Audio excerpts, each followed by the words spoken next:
सद्गुरु के सानिध्य में, सद्गुरु के सानिध्य में, सद्गुरु के सानिध्य में, समर्पण के संस्कार में आ जाती है जब कोई आत्मा, तो घट जाएगी उसके जीवन में अनुभूतियाँ, अनुभूतियाँ, अनुभूतियाँ, अनुभूतियाँ।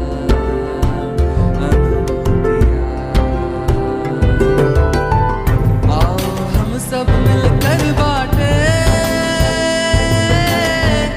ईशा समर्पण में अनुभूतियाँ। आओ हम सब मिलकर बाटे ईशा समर्पण में अनुभूतियाँ।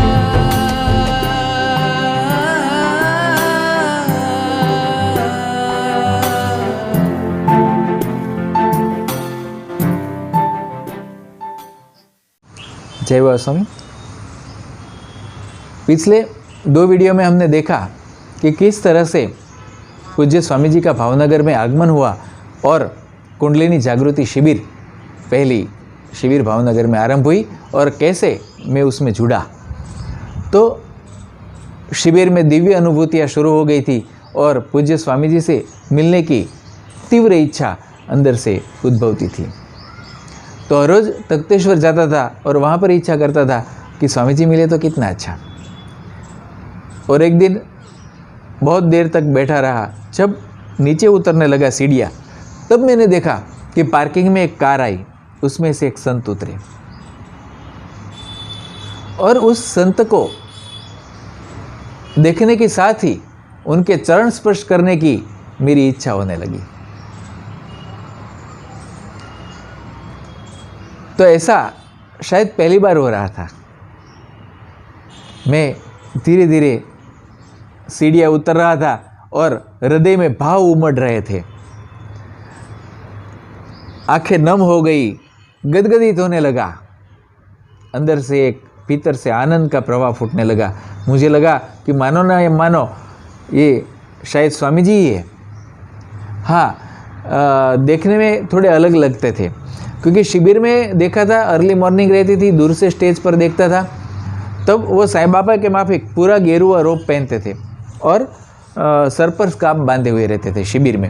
लेकिन यहाँ पर सर खुला था और एक जब्बा गेरुआ कलर का था आधा और नीचे सफ़ेद धोती थी।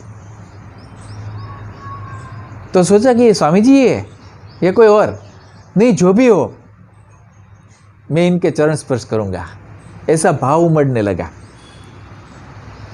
तो मैं जैसे ही उनकी ओर आगे बढ़ा तो एक व्यक्ति ने मुझे रोक दिया। तो फिर कंफर्म हो गया कि स्वामी जी है, क्योंकि शिविर में अनाउंस करते थे कि किसी को स्वामी जी के चरण स्पर्श नहीं करने हैं। तो मैंने कहा स्वामी शिवकृपानंद जी है ना? तो उन्होंने कहा हाँ। तो मैंने कहा मैं शिविर में आ रहा हूँ। फिर स्वामी जी ने मेरी ओर देखा, अच्छा आप शिविर में आ रहे हैं, आप भावनगर के ही क्या? तो मैंने कहा हाँ जी हाँ स्वामी जी, मैं भावनगर का ही हूँ और आयुर्वेद डॉक्टर हूँ। स्वामी जी ने कहा अच्छा आयुर्वेद डॉक्टर है, चलिए बैठते हैं। ओह मेरे धन्य भाग्य, बहुत आनंदित हो गया क्योंकि जिनसे मिलने की तीव्र इच्छा हो रही थी पिछले कुछ दिनों से, और वहाँ पर अनाउंस करते थे कि स्वामी जी किसी से मिलते नहीं। तो स्वामी जी ने जब खुद ही कह रहे कि आइए बैठते हैं, तो बहुत आनंद हो गया। तो फिर स्वामी जी के साथ वापस तख्तेश्वर की सीढ़ियाँ चढ़ने लगा। फिर मुझे लगा कि नहीं, वो स्वामी जी को शायद आयुर्वेद शब्द की वजह से इंटरेस्ट लिया होगा। तो मैंने कहा हाँ स्वामी जी, मैं और मेरी पत्नी महर्षि महेश योगी की संस्था में सिलेक्ट हुए थे विदेश जाने के लिए, आयुर्वेद का प्रचार प्रसार करने के लिए। और वहाँ पर हम नाड़ी ज्ञान भी सीखे हैं। तो फिर स्वामी जी ने कहा अच्छा ठीक है, आप नाड़ी ज्ञान भी सीखे, तो आप मुझे बताइए कि मृत व्यक्ति में कैसी नाड़ी चल रही है। मैंने कहा नहीं स्वामी जी, मृत व्यक्ति में नाड़ी नहीं चलती। स्वामी जी क्या चलती है ना, ये तो नहीं स्वामी जी हुआ, तो उस पल्स नहीं होती। तो फिर स्वामी जी ने कहा नहीं, कुछ वो धनंजय नामक वायु रह जाता है ना।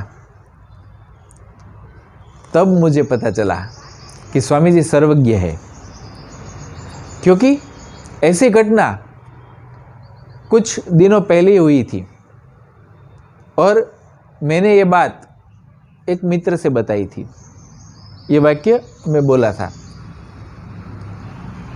और पता चल गया कि स्वामी जी उसी रेफरेंस में बोल रहे हैं। फिर हम सीढ़ियाँ चढ़ के ऊपर गए। स्वामी जी एक पाली पर बैठ गए, मैं भी पास में पाली पर बैठ गया। तब पता नहीं चला कि गुरुदेव है, पैरों में नीचे बैठना चाहिए, ऐसे ही बैठ गया। तो फिर स्वामी जी ने मेरी ओर देखा, तो देखा, इतने प्रेम से देखा, एक स्माइल के साथ आंखों से प्रेम बरस रहा था। जैसे एक चांदनी शीतलता देती है, ऐसी एक शीतलता मिल रही थी, ठंडे ठंडे वाइब्रेशंस। तो वो जो डॉक्टर मित्र ने, वो फ्रेंड ने बात बताई थी ना कि वो डर गई थी, ऐसा तेज निकल रहा था, लेकिन ये तो आह्लादक ठंडे ठंडे वाइब्रेशन वाली प्रेम भरी निगाहें थी, एक वात्सल्य था, एक प्रेम था, प्रेम बरस रहा था। लेकिन इसके साथ ही मुझे पता चला कि नहीं, ये स्वामी जी से मैं पहली बार मिल रहा हूँ। नहीं, मैं पहली बार नहीं मिल रहा हूँ, इनके साथ तो मैं काफ़ी साल रहा हूँ, काफ़ी साल। ये मेरे बहुत आत्मीय है, मेरे बहुत करीबी है। जैसे मेरे पिताजी हो, मेरे दादा हो, मेरे चाचा हो, मेरे एकदम क्लोज फ्रेंड हो, क्या हो पता नहीं चल रहा था, लेकिन एकदम मेरे करीबी है और मैं काफ़ी सालों तक इनके साथ रहा हूँ। लेकिन मुझे पता नहीं चल रहा था कि क्या संबंध था, कुछ याद नहीं आ रहा था। फिर मुझे वो कुछ फिल्मी स्टोरी भी याद आई कि कुछ फिल्मों में एक परिवार के लोग कुछ दुर्घटना में बिछड़ जाते हैं और सालों बाद मिलते हैं, तो किसी एक निशानी के आधार पर एक दूसरे को पहचान लेते हैं। तो मैंने सोचा, अरे मेरे जीवन में कुछ ऐसा हुआ है क्या, मैं बिछड़ गया हूँ? नहीं, ऐसा भी नहीं हुआ था। तो फिर मुझे लगा कि मुझे कुछ विस्मृति तो नहीं हो गई कि मैं भूल गया हूँ। नहीं, ऐसा भी नहीं था, मेरे जीवन में ऐसी कुछ घटना ही नहीं हुई थी। लेकिन अंदर से हो रहा था कि नहीं, मैं काफ़ी सालों तक मैं रहा हूँ। जैसे वो गीत याद आ रहा था, जाने ना नजर पहचाने जिगर, ये कौन है दिल पर छाया, मेरा अंग अंग मुस्काया। आंखें शायद पहली बार मिलते हुए देख रही थी, लेकिन हृदय जानता था कि सालों से ये मेरे साथ है। पहचाने जिगर और अंग अंग पर छाया, अंग अंग मुस्काया, ये वाइब्रेशंस थे जो पूरे शरीर में फैल रहे थे। तो ऐसी ये मुलाकात थी और मुलाकात के दौरान काफ़ी सारी बातें हुई और यहाँ तक कि आगामी कई शिविरों तक स्वामी जी जो कहते थे, तो मुझे लगता था नहीं, ये तो स्वामी जी ने कहा है। कई लोग कहे कि स्वामी जी ने ये नई बात बताई, शिविर में पहली बार बताई। मुझे लगता था नहीं, स्वामी जी ने तो ये बताया है। काफ़ी सारी बातें हुई और ऐसा भी अनुभव हुआ कि स्वामी जी मेरे थॉट रीड करते थे। मैं कुछ बोलूं इससे पहले जैसे ही थॉट आए, स्वामी जी जवाब देते थे। तो वो भी पता चला कि स्वामी जी सर्वज्ञ है, स्वामी जी अंतर्यामी है, स्वामी जी हमारे भीतर की बात भी जान लेते हैं, कहना भी नहीं पड़ता। और ऐसे विविध विषयों पर बातचीत हुई। तो पहले मैं जिन गुरुओं से मिला था या ध्यान की जिन दीक्षा ली थी, उन सब के बारे में बताया। तो मैंने कहा कि महर्षि महेश योगी जी की संस्था में सिलेक्ट हुए थे, तो भावातीत ध्यान की भी दीक्षा हमने ली है, मैं और मेरी पत्नी दोनों आयुर्वेद डॉक्टर है। तो स्वामी जी ने कहा, हाँ, महर्षि जी को वाइब्रेशंस का बहुत अच्छा नॉलेज है। फिर मैंने कहा कि मैं जब स्कूल में था तब राम शर्मा आचार्य जी के द्वारा मेरे यज्ञोपवीत संस्कार और गायत्री मंत्र की दीक्षा हुई थी। तब स्वामी जी ने बताया कि हाँ, ये जो कुंडलिनी जागृति की जो भूमिका है, वो राम शर्मा आचार्य जी ही कर गए हैं, वही तैयार करके। क्योंकि इसमें क्या है कि एक गुरु जब आता है वो अपने बाद आने वाले गुरु के लिए एक भूमिका तैयार करके जाता है। एक गुरु आता है वो खेत तैयार करता है, दूसरा गुरु आके उसमें बीज बोता है, फसल तैयार होती है, और वो अपने बाद में आने वाले गुरु के लिए कार्य करके जाता है। तो ये राम शर्मा आचार्य जी ने गायत्री यज्ञ और गायत्री के मंत्र के द्वारा जो वातावरण के शुद्धिकरण की जो प्रक्रिया की, उसके बाद ही कुंडलिनी जागृति की बात रखी जा सकती थी। तो उन्होंने ही इसकी भूमिका तैयार की है। तो मेरे भीतर आनंद हो रहा था। उसके बाद एक गुरु की मैंने बात बताई कि मैंने उनसे दीक्षा नहीं ली थी, लेकिन उनके ध्यान शिविरें मैंने अटेंड की थी और अच्छा अनुभव हो रहा था। तो गुरुदेव ने बताया कि हाँ वो आज्ञा चक्र तक के गुरु है। तो मैंने कहा हाँ, वो आज्ञा चक्र के बारे में बहुत बताते थे और उन्होंने किताब भी लिखी है। फिर स्वामी जी ने कहा कि आज्ञा चक्र तक के कई गुरु भारत में है, लेकिन सहस्त्रार चक्र का कोई गुरु नहीं है, लेकिन वो हिमालय में है, यहाँ पर समाज में नहीं है।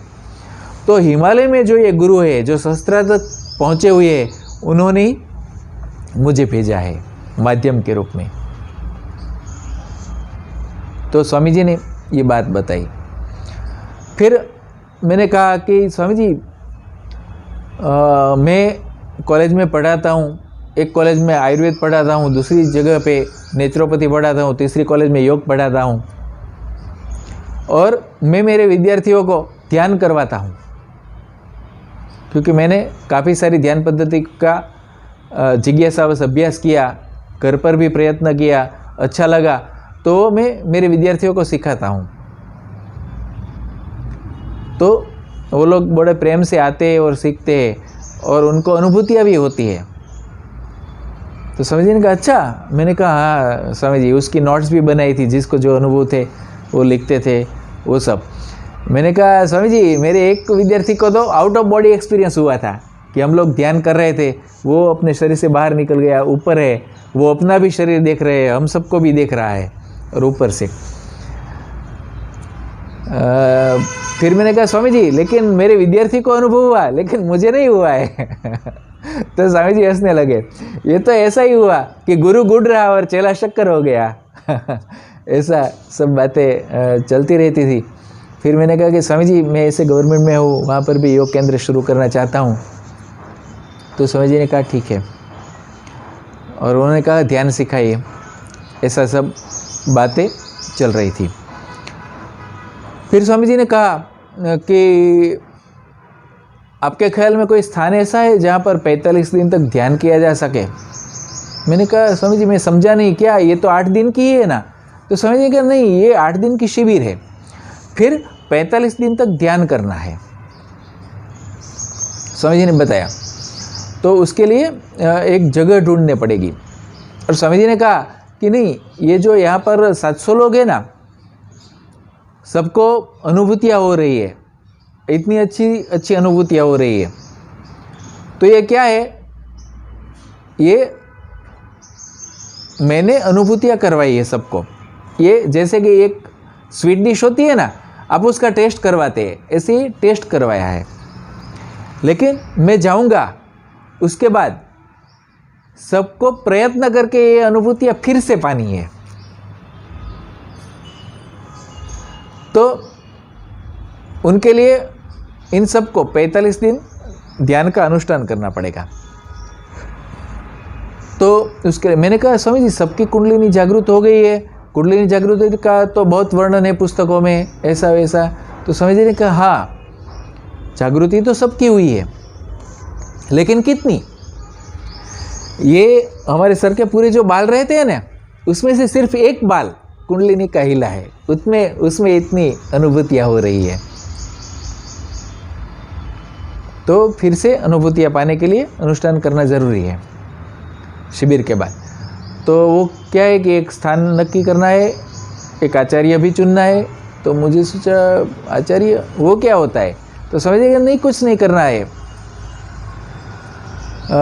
सिर्फ ये लोग जो आए हैं ना, उन लोगों को एक समय निश्चित करके वहाँ पर बुलाना है और उस समय पर ये ध्यान की कैसेट आएगी, वो बजाना है, लगाना है और करवा के फिर सब निकल जाएंगे, ऐसा 45 दिन। तो मुझे लगा अरे ये मुझको कहीं आचार्य न बना दे, मैं तो इन सबको पहचानता ही नहीं हूँ, इतने लोगों को मैं कहाँ से एकत्रित करूँगा ये सब। तो स्वामी जी ने, मैं बोला नहीं, थॉट आया तो स्वामी जी नहीं आचार्य को बाद में देखेंगे, अभी क्या है तुम वो हॉल देख कर आओ, तो कोई स्कूल की भाई बात आई है तो तुम वहाँ पर जाओ और वाइब्रेशन चेक करो। और तुम क्या बात कर रहे हो? मैंने कहा एक हॉल है स्वामी जी, तो उसके भी वाइब्रेशन चेक कर लो, फिर बताना कहाँ पर सेंटर शुरू करना है। तो साथ में राम भाई थे, तो राम भाई आ गए थे, उनका परिचय करवाया और कहा कि तुम दोनों जाकर वाइब्रेशंस चेक कर लेना। तो मैं सोच रहा हूँ कि नहीं, स्वामी जी के साथ ये मेरी पहली मुलाकात है और ये शिविर भी मैं पहले अटेंड कर रहा हूँ, और स्वामी जी ने सीधा ही वाइब्रेशंस चेक करना सौंप दिया काम राम भाई के साथ।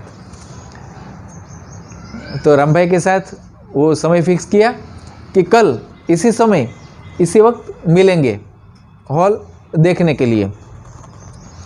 लेकिन उस दौरान दूसरी भी बातें हुई थी, जैसे कि स्वामी जी से मैंने कहा कि मेरे ध्यान के समय ये सुगंध आती है। इतना ही नहीं, आप प्रवचन देते हो तब भी कुछ दिव्य सुगंध आती है जिसका वर्णन नहीं हो सकता।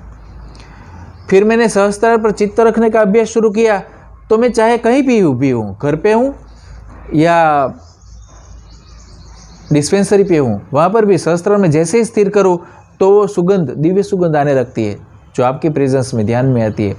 तो स्वामी जी ने कहा कि नहीं, ये मैंने कहा ये वाइब्रेशंस के हिसाब से। स्वामी जी ने कहा नहीं, ये आपके भीतर से ही उठ रही है। तो फिर मुझे वो किताब की बातें यादें आने लगी कि हाँ, शरीर में पृथ्वी, जल, अग्नि, वायु, आकाश, ये तत्वों की शुद्धि होने पर विभिन्न अनुभूतियाँ होती है। कुंडलिनी जागृति होने पर बारी बारी से एक एक तत्व की शुद्धि होती है। तो पृथ्वी तत्व की शुद्धि होती है तब गंध, डिवाइन स्मेल जो है वो शुरू हो जाती है। इसलिए शब्द, स्पर्श, रूप, रस, गंध, उसकी दिव्य अनुभूतियाँ होती है अलग अलग चक्र पे। वो सब याद आया। तो मैंने समझी कि हाँ ये पढ़ा था। तो स्वामी जी के हाँ वही है। तो फिर मैंने कहा कि स्वामी जी वो घर के लोग हैं, वो सब डॉक्टर से, मेरे पिताजी है, मेरी माता जी है, वो भी वो राजकीय क्षेत्र से संबंधित है। मेरी पत्नी है, वो बहुत भक्तिभाव वाली है, लेकिन अभी उनको भी वो सुगंध की अनुभूति नहीं हुई, तो अभी वो मान नहीं सकते। तो स्वामी जी ने कहा नहीं, वो भी मान जाएंगे। तो ये सब हुआ। इसके दौरान मेरा एक विद्यार्थी, जो मैंने बात की थी ना कि पहले दिन जो शिविर में मिला था, वो वहाँ तक पहुँच गया और वो भी बैठ गया। बाद में उसने बताया कि उसकी आंतरिक इच्छा थी कि मुझे स्वामी जी से मिलना है और पारस सर जब मौजूद हो उस समय मिलना है, उनके साथ मिलना है। तो उसके भी हृदय की इच्छा फलीभूत हो रही थी। तो ये बात भी उसने बताई। इसके आगे भी बहुत कुछ हुआ, बहुत अनुभूतियाँ हुई, वो सब हम देखेंगे लेकिन नेक्स्ट एपिसोड में। आज का हमारा समय हो रहा है। बहुत बहुत धन्यवाद। नमस्कार।